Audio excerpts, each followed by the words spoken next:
بسم الله الرحمن الرحيم ومثل الذين ينفقون أموالهم ابتغاء مرضات الله وتثبيتا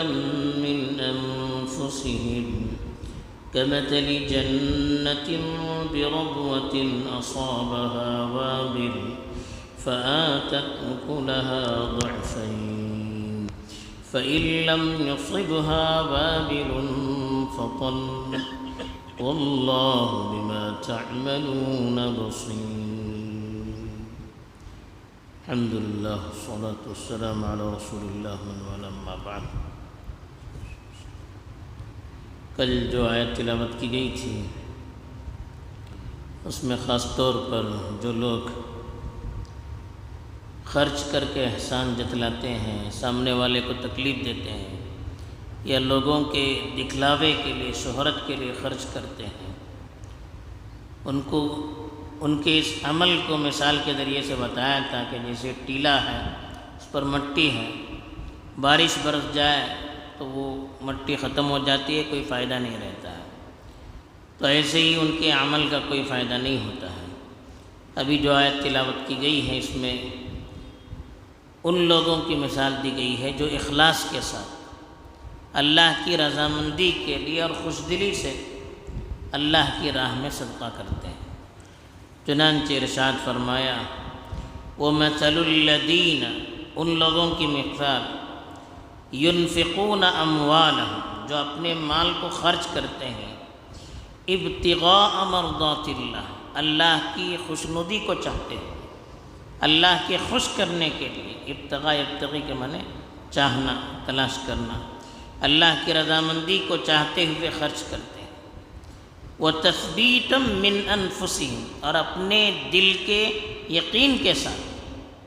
یعنی خوش دلی سے، ایک تو اللہ سے ثواب کی امید کر کے خرچ کرتے ہیں اور دوسرے دل سے بھی خوش رہتے ہیں اور یقین رہتا ہے ان کے دل کے اندر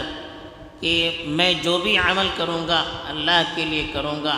تو اللہ تعالیٰ اس کو قبول کریں گے اور اس کے بدلے میں اللہ تعالیٰ آخرت میں بڑا اجر دیں گے۔ یہ یقین ان کے دل میں ہوتا ہے اور دل ان کا ثابت قدم رہتا ہے، دل خوش رہتا ہے، خوش دلی سے وہ کرتے ہیں یہ عمل۔ تو اس کی مثال دی کمثل جنت بربوۃ، ربوہ کہتے ہیں ٹیلا، اونچی جگہ، اونچی زمین، اور جنت کہتے ہیں باغ کو، اس باغ کی طرح جو اونچی زمین پر ہو، اونچی زمین پر جو باغ یا کھیت وغیرہ ہوتی ہیں اس کے اندر خوبصورتی بھی ہوتی ہے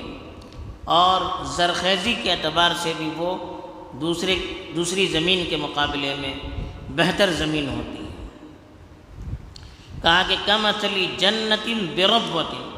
اس باغ کی طرح ہے اس کی مثال جو ٹیلے پر ہو، اونچی جگہ پر ہو، اصابہا وابل، وابل کہتے ہیں موسلادھار بارش، جس پر موسلادھار بارش ہو جائے یعنی زیادہ بارش ہو جائے، فآتت اکلہا ضعفین، اکل کہتے ہیں پھل، جو پھل آتا ہے درختوں میں اس پھل کو اکل کہتے ہیں، کھانے کی چیز، اور ضعف کہتے ہیں دگنا، ڈبل، فآتت اکلہا ضعفین، تو اس کا پھل دگنا ہے۔ دگنا زائد ہونے کے اعتبار سے بھی ہو سکتا ہے یا سال میں دو مرتبہ اس کے اندر پھل نکلنے کے اعتبار سے بھی ہو سکتا ہے۔ تو بارش زیادہ ہونے کی وجہ سے پھل بھی اس کے اندر دگنا آیا، بہت زیادہ آیا۔ فَإِن لَّمْ يُصِبْهَا وَابِلٌ فَطَلٌ، اگر موسلادھار بارش نہ ہو تو تل کہتے ہیں پھوار، رم جھم جو تھوڑی تھوڑی بارش ہوتی رہتی ہے مسلسل، شرشروچے، اس کو تل کہتے ہیں۔ اگر موسلادھار بارش نہ ہو تو پھوار کی وجہ سے بھی اس کے اندر پھل آتا ہے۔ مطلب یہ ہے کہ جو باغ اونچی جگہ پر ہو، جب موسلادھار بارش ہو تب اس کے اندر پھل دگنا آتے ہیں، اگر موسلادھار بارش نہ ہو، زیادہ بارش نہ ہو، خالی پھوار ہو، تب بھی اس کے اندر پھل آتا ہے، خیر سے وہ خالی نہیں ہوتا ہے۔ ایسے ہی وہ لوگ جو اللہ کے لیے خرچ کرتے ہیں، مال کم بھی ہوتا ہے تو ان کے پاس وہ خرچ کرتے ہیں، اور مال زیادہ ہو تو زیادہ خرچ کرتے ہیں، اور کم ہوتا ہے تب بھی خرچ کرتے ہیں۔ یا زیادہ اخلاص ہوتا ہے تو ان کو ثواب بہت زیادہ ملتا ہے، اگر اخلاص تھوڑا بھی ہے تب بھی ثواب سے وہ خالی نہ ہو۔ تو اللہ کے لیے جو بھی خرچ کرنے والے ہوتے ہیں ان کو ثواب ضرور ملتا ہے، چاہے وہ زیادہ مال خرچ کریں یا تھوڑا خرچ کریں۔ ان کے پاس زیادہ مال ہو تب بھی وہ خرچ زیادہ کرتے ہیں، تھوڑا مال ہو تب بھی وہ اللہ کے لیے خرچ کرتے ہیں، اور اس پر اللہ کے یہاں انہیں ثواب ملتا ہے۔ پھر اللہ تعالیٰ نے آخر میں تنبیہ کرتے ہوئے کہا کہ واللہ بما تعملون بصیر، اللہ تعالیٰ تمہارے اعمال سے پوری طرح باخبر ہے۔ ایک ایک چیز اللہ کے یہاں نوٹ ہوتی ہے، آدمی کس جذبے سے کرتا ہے، کس نیت سے کرتا ہے، دل کے اندر کیا ہے، اس کے بھی اللہ تعالیٰ واقف ہوتے ہیں، کوئی چیز اللہ سے چھپی ہوئی نہیں رہتی ہے۔ اس لیے اللہ تعالیٰ اس طرح کے جملے آخر میں بیان کرتے ہیں تاکہ آدمی کے ذہن میں رہے کہ مجھے جو بھی کرنا ہے اللہ کے لیے کرنا ہے، اور اللہ تعالیٰ جب سارے اعمال سے واقف ہے تو ہمیں اخلاص ہی سے کرنا چاہیے۔ بہرحال اس آیت کے اندر ہمیں ترغیب دی گئی کہ اللہ کے لیے جو مال خرچ کیا جاتا ہے وہ مال کبھی ضائع نہیں ہوتا ہے، اس میں برکت ہوتی ہے، اس میں ثواب ہوتا ہے۔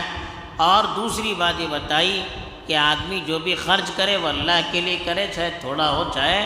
زیادہ۔ اور تیسری چیز اللہ تعالیٰ نے بتائی کہ ہمیں ہر وقت اللہ تعالیٰ کا ذہن میں استحضار رکھنا چاہیے کہ ہمارا ہر عمل